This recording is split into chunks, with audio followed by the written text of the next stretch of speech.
Boa noite, estranho. Seja bem-vindo a mais um episódio do programa Pesadelos Reais. Um podcast onde os seus piores pesadelos se tornarão realidade.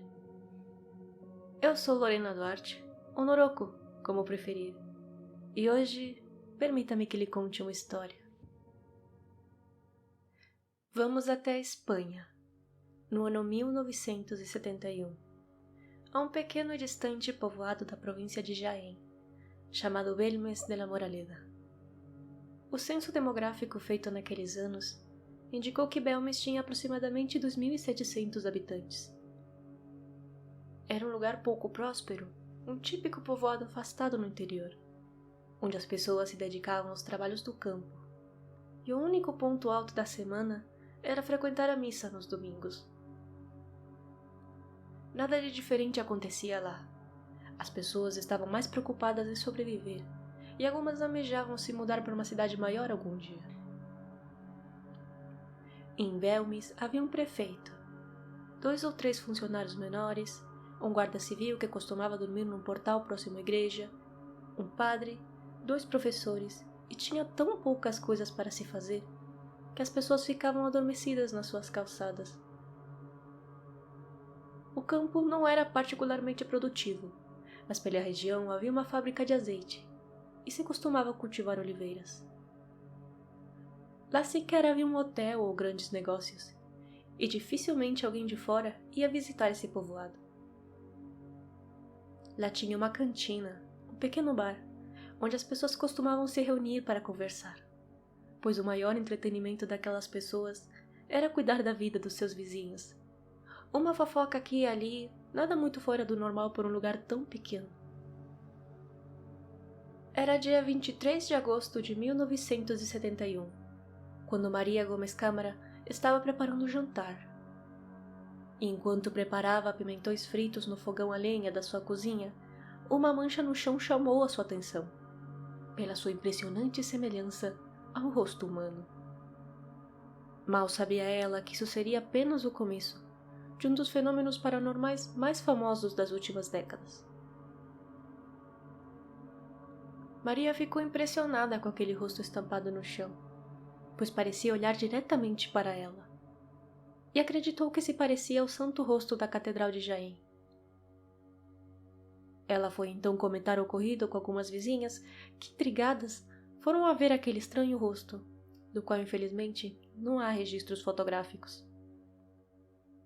5 dias depois, um dos filhos de Maria, chamado Miguel Pereira, se cansou da avalanche de vizinhos curiosos enchendo a cozinha da sua mãe e decidiu raspar o piso e tampar com um pouco de cimento fresco. Dias depois, para o espanto da família, a imagem ressurgiu no mesmo lugar. Era o rosto aparentemente de um homem, com a boca e os olhos abertos, e longos traços escuros que pareciam um bigode. Nos dias seguintes, novas caras apareceram, surgindo no piso da cozinha e no corredor da casa. Incrivelmente, apareceram centenas de rostos que se assemelhavam aos afrescos do período bizantino. Ninguém conseguia entender por que essas imagens estavam invadindo as paredes e o chão da casa, e embora tentassem apagá-los de diferentes maneiras, nunca conseguiram. Essas imagens apareciam e desapareciam, mudavam de lugar ou se transformavam em outras, estavam em contínuo movimento, e algumas eram sumamente perturbadoras. A notícia se espalhou rapidamente pelo povoado de Belmes, e chegou aos ouvidos do então prefeito, Manuel Rodrigues, que mandou abrir um buraco de quase 3 metros para ver o que havia debaixo daqueles rostos.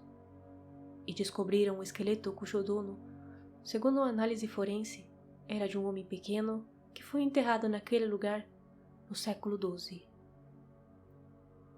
A casa do bispo, como era conhecida a casa dos Pereira, foi construída sobre um cemitério. Por isso, explicavam alguns, que vozes também eram ouvidas no local. Em fevereiro de 1971, o parapsicólogo Germán de Argumosa chegou a Belmes e conseguiu gravar uma psicofonia que nunca foi publicada, onde assegurava que os fantasmas o chamavam pelo nome e diziam: Germán, pique o piso, levante o cimento. Segundo os moradores, a casa também foi palco de episódios bastante inusitados ao longo da história. Dizia-se que por volta do século XV vivia ali o inquisidor, que fazia cruéis sacrifícios de mulheres e crianças pequenas. Em fevereiro de 1972, o jornal ABC publicou sobre uma fotografia do local. O mistério rodeia atualmente os rostos que surgiram junto ao fogão de uma casa, já dita assombrada, em Belmes de la Moraleda. Aparentemente, em certos locais, há rostos que não podem ser apagados. A notícia se espalhou como pólvora, fazendo que Belmes fosse visitada por multidões de curiosos do mundo todo, para ver o fenômeno com seus próprios olhos. Em seu apogeu, havia fim de semanas em que até 10.000 pessoas compareceram. Maria, no início, não cobrou pela visita, embora aceitasse gorjetas que foram instituídas com o tempo. Com o interesse que o fenômeno despertou, surgiram também suspeitas de que os rostos de Belmes fossem uma fraude. Desde o início, os jornais da época tomaram posições opostas. Alguns, como o jornal Pueblo, defendiam a veracidade do acontecimento, enquanto outros, como El Ideal, classificavam-no como fraude. Com a cobertura da mídia, pessoas famosas e especialistas no mundo da parapsicologia começaram a chegar, como Germán de Argumosa ou Hans Bender, coincidindo em catalogar os fenômenos de Belmes como um grande mistério. Bender inclusive publicou algumas linhas sobre o caso, numa revista de parapsicologia, endosando a hipótese paranormal. 6 meses após, o jornal El Ideal publicou os resultados de uma análise mostrando que os rostos haviam sido pintados com nitrato de prata e cloreto. Esse método era utilizado na fotografia desde a década de 1940, por ativistas antifranquistas. Posteriormente, outra análise das faces foi realizada pelo CSIC, na qual não foram mostrados quaisquer vestígios das substâncias indicadas como componente das faces na primeira análise. Cabe destacar que o CSIC alertou desconhecer como havia sido o processo de coleta das amostras e que estas foram entregues em envelope de açúcar de uma cafeteria qualquer, o que lança dúvidas sobre a procedência das amostras que serviram para muitos investigadores afirmarem a falsidade das faces. Os parapsicólogos estavam convencidos da autenticidade dos rostos. Germán de Argumosa disse: "O fenômeno é autêntico e, como tal, sua causa é paranormal, ou seja, sem qualquer explicação dentro da física natural." Em sua opinião, coincidindo com a repetidamente expressa pelo professor Hans Bender, da Universidade de Friburgo, em Briscóvia, assim como por outros cientistas, assegurava que a causa dessas teleplastias era extradimensional, ou seja, que está fora do nosso espaço-tempo, acrescentou o parapsicólogo em entrevista à ABC em 1973. O termo teleplastia se refere a uma manifestação material de uma pessoa que está ausente do lugar em que se mostra e prova sua presença por fenômenos materiais. Por instrução de Argumosa, a cozinha da casa foi lacrada, embora, como ele mesmo frisou, não se pretendesse verificar o fenômeno, já que não oferecia a menor dúvida aos cientistas, mas sim para tentar descobrir por meio desse procedimento qual era a função do elemento humano, se neste caso tivesse, dentro do fenômeno em questão. Outra cozinha foi construída para Maria, e logo novos rostos surgiram nela. E quando voltaram à antiga cozinha 1 ano depois, 17 novos rostos haviam aparecido. A partir de 1972, o fenômeno sofreu um declínio, tanto de interesse midiático quanto turístico, pois o jornal Pueblo continuou alegando que os rostos de Belmes não eram um fenômeno paranormal, como defendia o jornal El Alcázar. Segundo o jornalista Antônio Casado, então no jornal Pueblo, que foi a Belmes para cobrir a notícia, indicou que houve uma censura informal, que permaneceu oculta.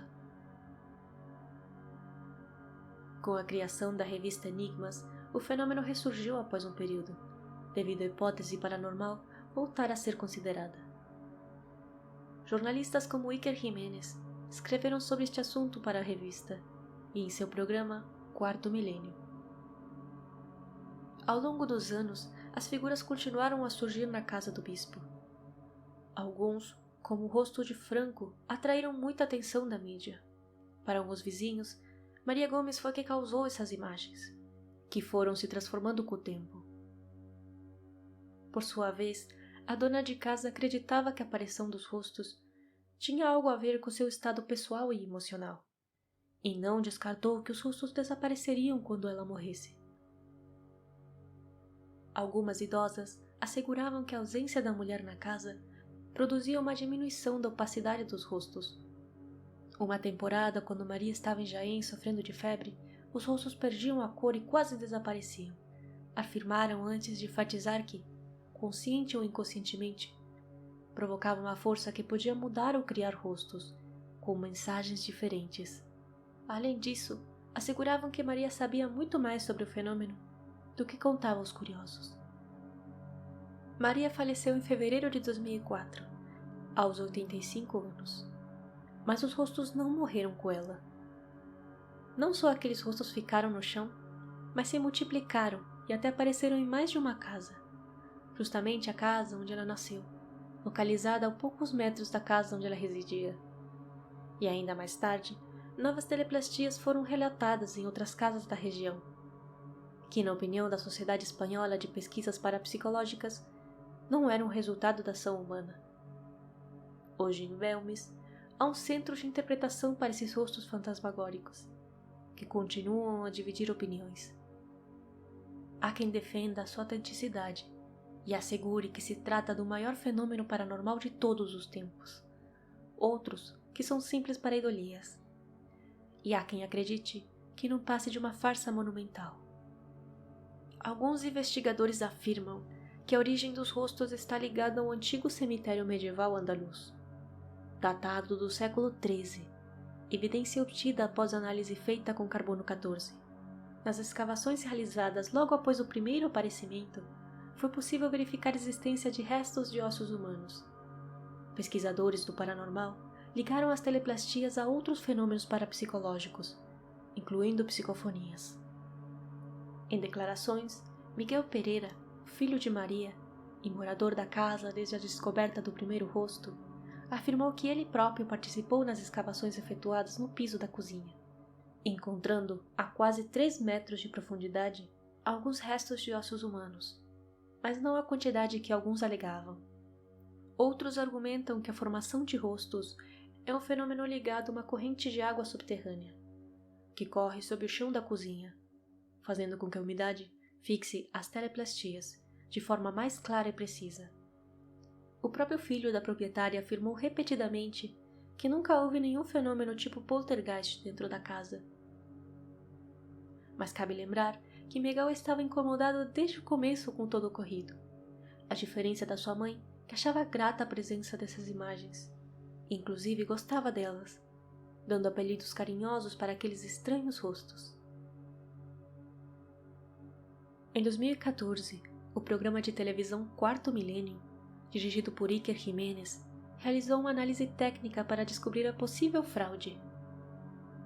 Estiveram presentes José Javier Graçaena, doutor em Ciências Químicas e diretor-geral da empresa de engenharia química Medco, e Luis Alamancos, criminalista forense e diretor da perícia em Peval e do Instituto Nacional de Criminalística Aplicada. Após extrair as relevantes amostras de uma das faces, com autorização dos proprietários, Graçaena procedeu à sua análise e diagnosticou que não foram feitas com tinta, acrescentando que, segundo os conhecimentos e técnicas utilizados na investigação, não há manipulação aparente nem elementos externos. Em segundo lugar, Alamancos tentou reproduzir imagens semelhantes, usando uma variedade de métodos que muitos meios de comunicação tinham considerado válidos por anos para assegurar a hipótese de fraude, como solvente de concreto, ácido clorídrico e nitrato de prata. Porém, falhou na tarefa e concluiu que a palavra que resume a sua opinião é a perplexidade absoluta. O certo é que o curioso modelo de turismo paranormal originou-se a partir daquele fenômeno. Durante os 33 anos em que Maria Gomes Câmara viveu com os rostos, muitas pessoas foram a Belmes para visitar a humilde casa de Maria e ver pessoalmente as imagens no cimento. Devido às visitas à casa de Maria, gerou-se inicialmente um forte aumento dos negócios em Belmes, já que a chegada de visitantes que, embora tenha diminuído consideravelmente, nunca parou. No entanto, ainda não há restaurantes nem mesmo um hotel onde você possa se hospedar. Até o telhado da Casa das Caras está afundado, o que põe em dúvida que a cidade ou a família de Maria Gomes, que continua a se dedicar à agricultura e à pecuária, esteja lucrando com este estranho caso. Atualmente, os nativos da vila ainda veem com curiosidade como estranhos e estrangeiros se aproximam com o único propósito de passear pela vila. Embora a casa esteja fechada desde a morte da proprietária, uma placa na porta anuncia o horário de atendimento os finais de semana, assim como o telefone de contato do filho e da nora de Maria Gomes. E você, o que achou sobre esse caso? Será uma simples série de pareidolias?